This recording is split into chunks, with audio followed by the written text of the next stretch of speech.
the things that we've seen come up a lot this Q4 is a lot of folks who were surprised by events that happen to them or issues that happen because they didn't have that information provided ahead of time. One of the things that I think is kind of sad, but also, I mean, understandable in a way, is that a lot of the folks who get into this business, who get into selling on Amazon, get into it because someone told them it was easy. Or they saw someone else doing a really good job on it and they were like, I can do that. That's not hard. And then they find as they go on that it's not the easiest thing, that it is a little bit more difficult than they expected. Now, obviously, we'll never be the ones to tell you don't do this because we think that it's an awesome opportunity. But I wouldn't ever recommend that you get in a car and drive a stick shift if you've never learned how to drive it either. So learning where things can go wrong and making sure that you're prepared for those is kind of our thing, making sure that you know what's supposed to happen. So I wanted to get to some of your questions. And the reason why I started with that is because some of these questions are that have come up are for things that are entirely preventable. And that's, that always makes me a little bit sad because something that's entirely preventable should have been prevented. So let's get to it. So the first question is, I'm seeing many of my FBA shipments of the status of receiving and not closed, even though my shipped number and their received number are the same, meaning they're getting all of my product, they're just not closing the shipment. Thoughts? This time of year, you see some really wonky stuff with shipping and receive. So if something isn't happening as quickly or as effectively as it has in the past, then don't worry about it. We are seeing up to a couple weeks delays on LTL shipments. Even the small parcels aren't getting checked in as quickly as usual. Some shipments out are being delayed. So just overall, the fulfillment centers this time of year are severely overburdened. So don't expect things to happen as smoothly as they normally do. And I know that that's kind of a funny thing to say. Sometimes things aren't very smooth with Amazon at all. Okay. How do I handle my product from China being seized by customs for copyright infringement? It was an item with a Superman logo on it.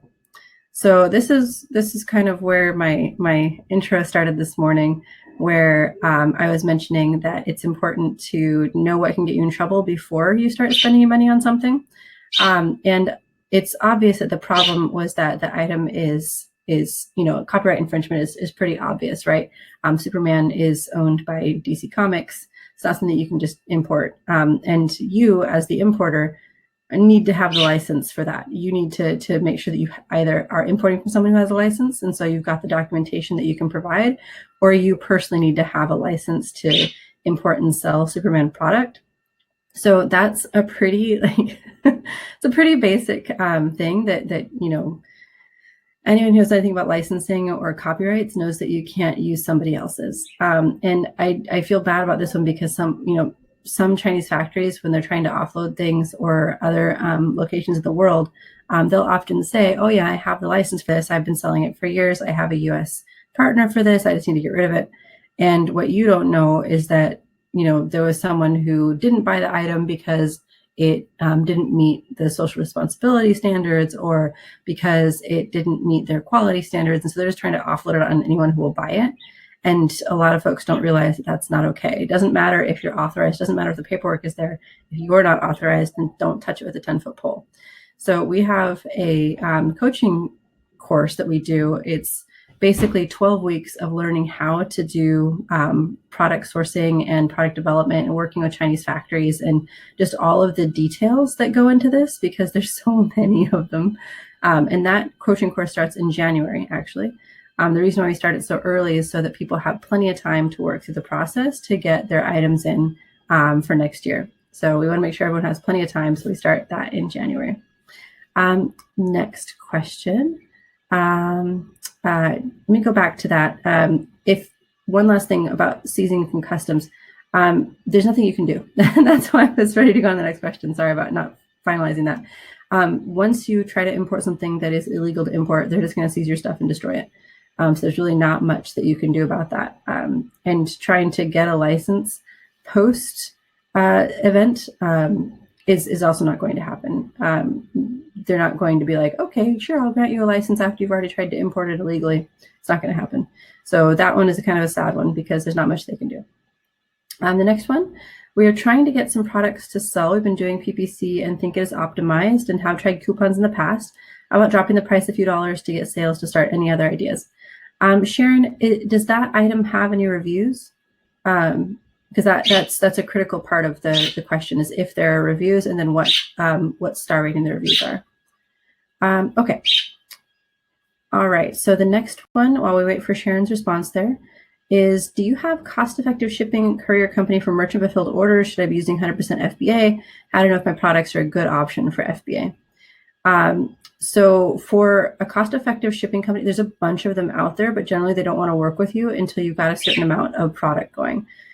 So, or you'll just have to pay labor costs in the meantime. You won't just pay like a monthly fee or something. I personally prefer to use FBA for nearly everything. It's just so much simpler to use FBA than to try to work with a 3PL. Once you have enough going on, then you have a little bit of negotiation power going to a 3PL.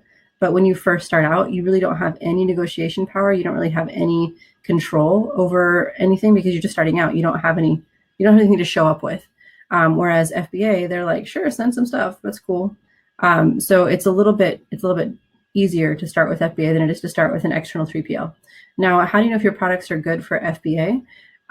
Pretty much everything is going to be good for FBA in terms of the customer side of things. In terms of the seller cost structure, most heavy bulky things won't work very well for FBA unless you ship it directly to FBA. And it's obviously difficult to do that because you don't know what the demand is going to be and you could be paying long-term storage fees. But for the most part, most items are going to be fine using FBA. We actually have a client that we're working on to ship items directly into FBA instead of having it go through our facility first, then to FBA, so that they can save some money because there's enough movement now where we can send entire containers into the FCs. So having Amazon handle that is just so much less stressful. Okay, Sharon, if there's no reviews, that's your problem. It's really, really difficult to get any sort of sales without reviews. So what I typically will recommend, you only need one review to get this whole thing started. It gets expensive with only one review, but you can get it started and you can get things moving with one review. So what you need to do is talk to all of your friends and family and ask if they have friends and family who would be willing to buy full price and give you a review. That is really the only way to get started right now because there's no way to pay for Vine. If you're a seller, you really can't do those online groups. Amazon is tracking them so carefully. You can't do your own friends and family. Amazon tracks that fairly carefully. So going into your network and say if you have a cousin who has a friend who would be willing to buy your product and review it, take them out to dinner or something, but they need to buy it for full price and leave a review. Once you have one review, then you can kind of get the ball rolling. It's still expensive to advertise. It's still going to be expensive with the coupons and the pricing to get more sales. And you need to enroll in the early reviewer program. You need to give them incentives to buy. You need to push that. And we actually have a Jumpstart course on learning how to use advertising and how to kind of grow this whole thing from the beginning. But the main point is you have to have at least one review. So working with your network is the best way to do it.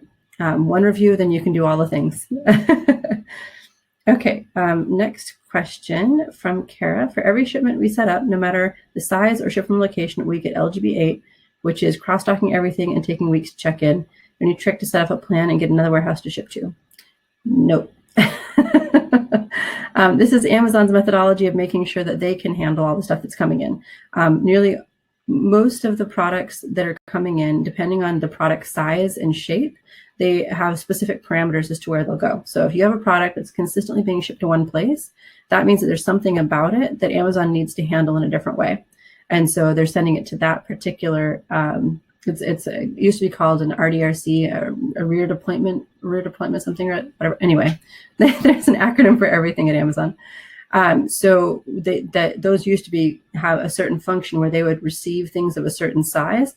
Then the items that needed to be shipped out to the network, only part of them would be, and like a pallet or two would be held back, or they would keep them in a special location where certain parts would be sent through the network. Now, the challenge with the whole sending it through the network thing is you have to calculate that into your timing. Amazon will transship everything. That's just how they keep everything smooth through their network.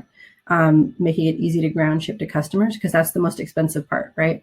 It's fairly easy to transship because they do it in bulky groups and they send it on big trucks. Whereas setting it up to a customer is the most expensive because it's one single item going to a single customer. So it's cheaper for them to have you go to one place, for them to ship it throughout their network. Then that's the most efficient way to ship ground to a customer. So they're never going to stop doing that, right? That's how the system works.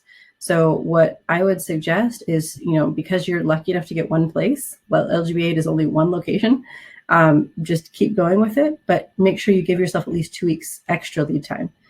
So we have a client who ships everything by pallet, and we end up having to make sure that he's got at least a month of goods in the fulfillment centers at any time, because things can get delayed, things can take a while for transship. We basically just assume he needs to have at least a month worth of goods in the FCs extra than what's planned. So even if he only needed to have this, like he likes to keep it at every 30 days, we basically don't know we need to keep it at 60 days so that no matter what happens with transships, that you're covered. But there's really no way around that. We have done some things where by changing the case packs or the way that things are structured with the case packs, you can get some differences in terms of where things go. But if you've been trying it over and over again and it consistently sends you to LGB8, there's something about your product that Amazon wants to handle a certain way, and that's the fulfillment center that can handle it. So it could also be your ship from location, but they've got some sort of back end rule that's saying this thing needs to go here. And so if it's consistent, there's almost no way to change that. Okay, next is I am changing, I'm trying to rank my new product using Amazon PPC only.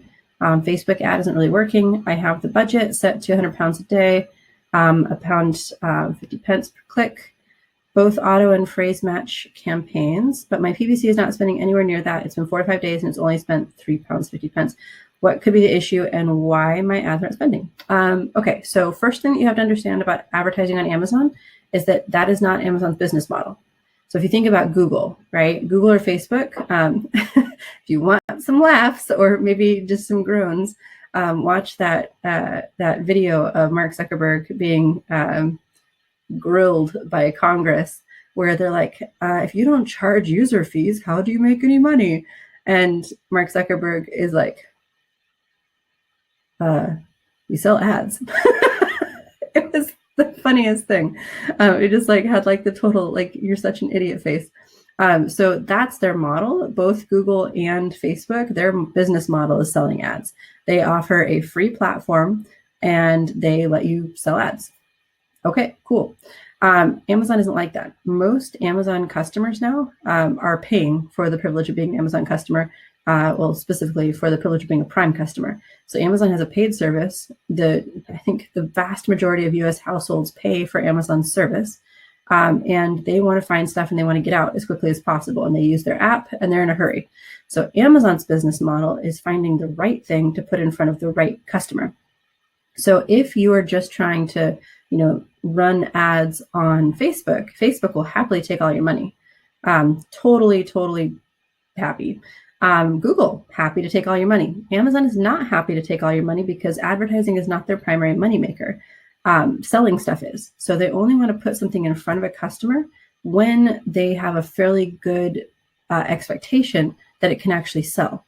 So that's the reason why with Sharon's question about the no reviews and limited sales, Amazon's not going to put that in front of people. It's not going to get in front of potential buyers because it has no reviews. It has no proven likelihood of selling. And that's the challenge with Amazon, right? Because it's an algorithm-based system where you have to have sold to get the opportunity to sell more. So getting started is the hardest part. Getting it moving down the hill is the hardest part. So in this case, the limited number of clicks could be because Amazon's just not vending that ad very often. And so you have to figure out, there's a couple of things that could be going on. The first is that you don't have reviews, so no one's clicking and so no one's interested. So you need to get a review. The second thing that could be happening is that the keywords that you're on are too expensive for your bids, or your overall bid strategy is too low. So depending on your category, sometimes you have to bid $3 to $5 to get any sort of views at all. Sometimes you can be as low as 50 cents, but some of them it has to be like $3 to $5. So you need to make sure that your bids aren't too low. But if you've got your bids high and you have a review, then it could be your targeting methodology. So if you're targeting the wrong keywords, it's not going to get the clicks. Okay, there's a few things you need to check out in order if you're not getting the results you want. The first thing is make sure you've got a review, make sure you've got a listing that's interesting to people. The second is make sure that your bids are right so that you can actually compete and get that traffic. And then the third thing is if you are struggling after that, you've got your bids, you've got your reviews, then you may have a problem with your targeting methodology. You may need to change your ads there. Okay. All right. Next question from Lee. I see that some sellers have Amazon seller account executives the seller can contact as needed. Are you familiar with this? Yeah, so there's a couple different things. There used to be a free program where you could get an account manager, and they were testing out their whole system. They were testing out what the benefits were and so on. That was free. And they made it paid last year. So I think they were in beta last year. And then this year, they really pitched it hard at FBA Boost. So they have this thing called Marketplace Starter, I think is what it's called. I forget their exact name for it, where they work with you to get your whole stuff onto Amazon. You pay a certain amount. Then they have one that's like a marketplace manager or something. I forget the name again. But that one you pay a certain amount per month and you get an account manager within Amazon. Now, the thing to keep in mind is that the account managers typically are younger people who have limited business experience and are coming in and following SOPs. Now, they are based out of Seattle usually, and who knows whether they're going to move to New York or Arlington, but they're not seller support reps. They're actual like college grads in the U.S. who can talk to you. The only challenge is a lot of them have never actually sold things before. Some of them have. So that is a thing, but you don't know who you're going to get assigned to. So it can be kind of hit or miss, the success of it. And so typically for that, you would need to be able to sign up for that program. Or there's also free pay-per-click folks. So there's folks who will help you with your advertising, and that is a free program. I think those are the only free programs that are left, though. I think the rest of them are paid programs. Okay, so next, is it possible to reactivate a PPC campaign that I archived? So no, it's not. Once it's archived, it's done. All the advertisements learn. They have algorithmic decision-making points to figure out if the item is going to perform well, or if the product is going to be able to be sold. And so when you teach Amazon that, the advertisement basically gets better or gets worse depending on how people click and how they don't click. Once you archive it, it's dead. You've got to restart over. Okay. Lee says, yes, the one my friend has is in Seattle. Yeah, the whole team is in Seattle right now. I don't know if they're going to expand out to the East Coast now that there's HQ2 two parts. How that works. HQ2 and 3. Yeah, so right now it's definitely better than having like seller support to talk to, but they're kind of more like a person that you talk to, not necessarily someone who actually does work for you.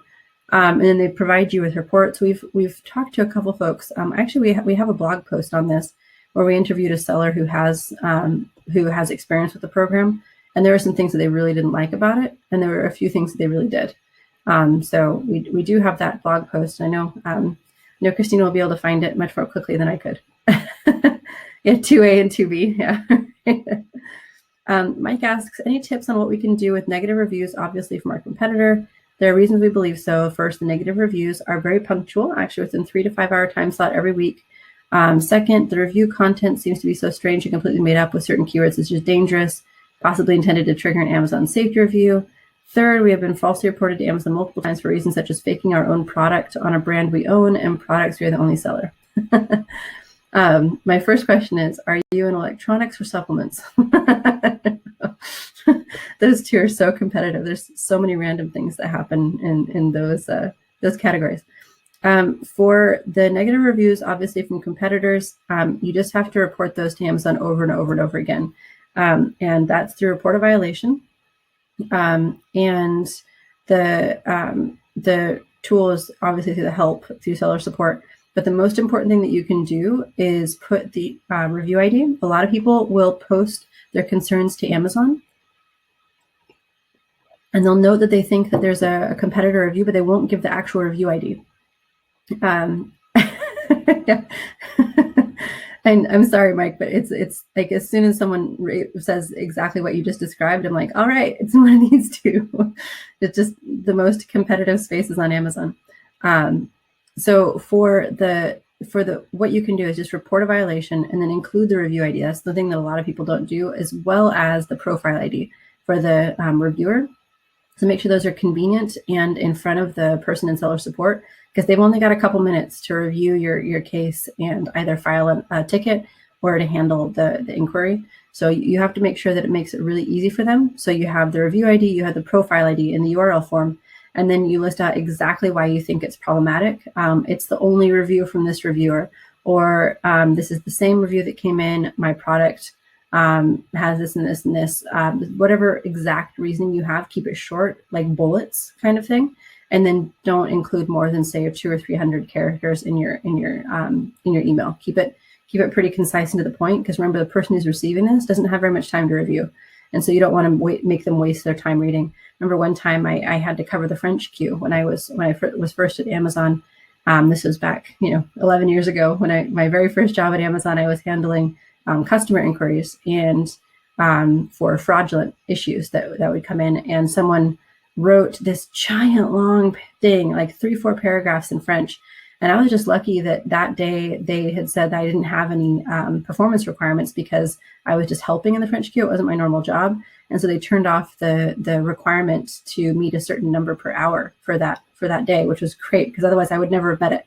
These people were just complaining like 3, 4, 5 paragraphs.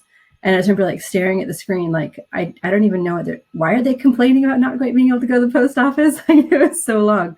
And so a lot of sellers sometimes feel like by adding more words that they're going to get more of a response. But most people who are reading this stuff are non-native English speakers and will have the same response to your long English thing as I had to that French customer, where I was like, I don't understand why you're complaining. There's just so many words. My primary job was in German, so French was not my primary language I worked in, so it was not easy.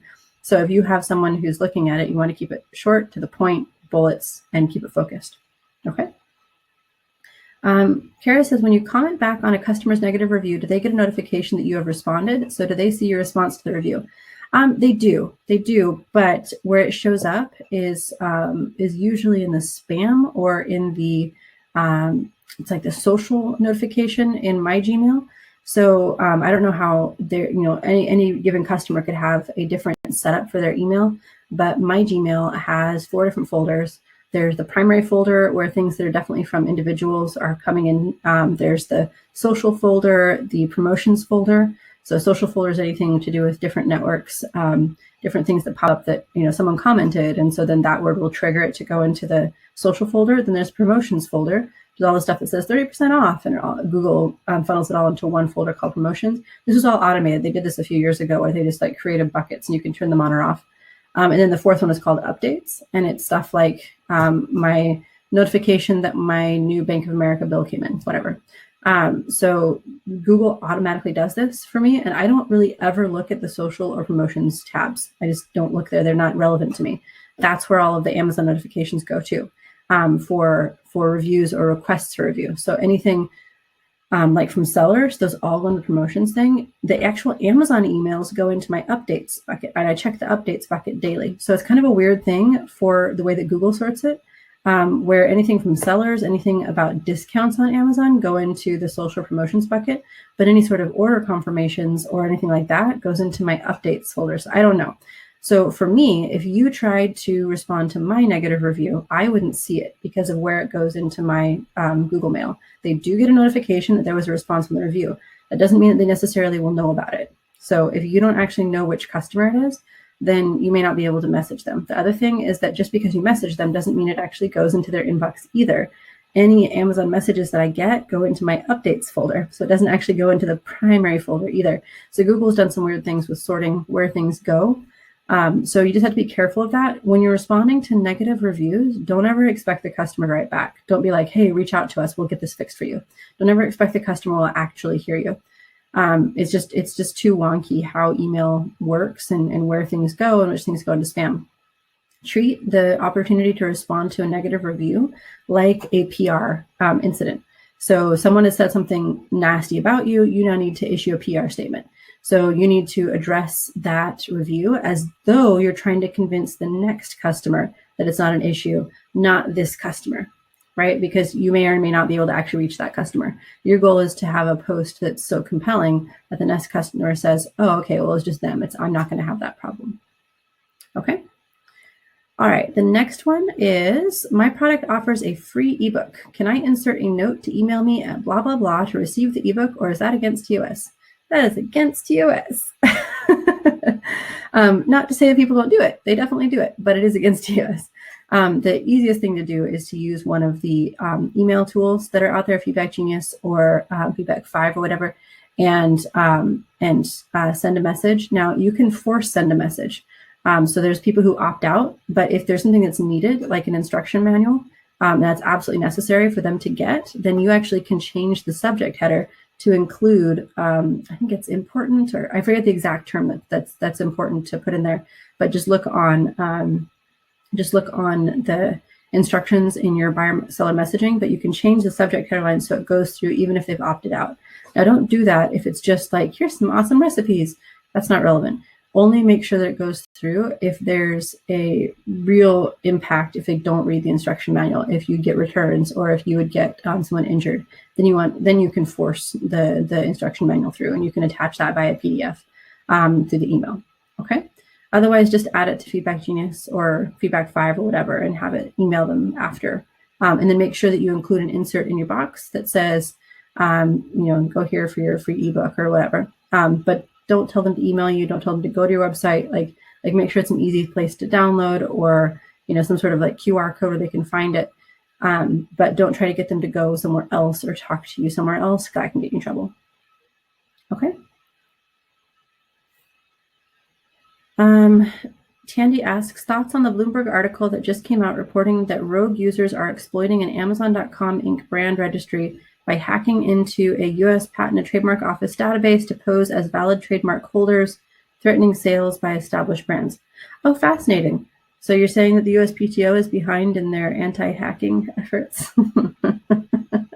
They are like the most old school agency. Like, all the government agencies have their own like personality, and USPTO drives me crazy. That's really interesting. I have not seen that, but I'm definitely going to read that now. But Amazon's methodology is to use the authorized contact in USPTO. So obviously, if you can change the contact in USPTO, then now you can control access to a brand that's not yours. Interesting that they decided to go after USPTO instead of Amazon. I mean, obviously, USPTO is easier to go after than Amazon is. Amazon's got a lot better fraud checks and firewalls and such than a underfunded government agency would be. That's really interesting. I'll read that after this. Thanks, Tandy. Okay, last question so far. So get your questions in if you have any more.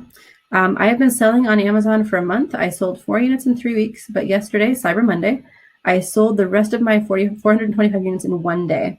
I did have PPC running, but was surprised to see this number of sales in 1 day. How do I tell if this is legit? So first of all, congratulations. That's awesome. One problem with that, of course, is now you've got to, make sure that you can restock, and then now you've lost all your product to keep going. Like, you actually don't want to sell that much in 1 day. So to tell if it's legit, you just see how many people actually bought it. If you're running a discount, then obviously it must have been posted on a discount page or something like that if it's a high discount. But the way that you do it is just look at your reports, your business reports, and then see how many of them were bought by individual consumers or how many of those were bought in groups. If they were bought in groups, or if a lot were bought in groups, then they may just show back up on your page as someone else selling it. Or it could be that you just got really lucky and everyone loves your product. That works too. Okay. All right. Thanks, everybody. And as usual, please post questions in the Facebook group. I will be going in there today. Yesterday, I took a few hours off to recover from the weekend. So I'll be going to the Facebook group today and answering questions. So I hope everyone does great, and we will talk next week. Great. Bye.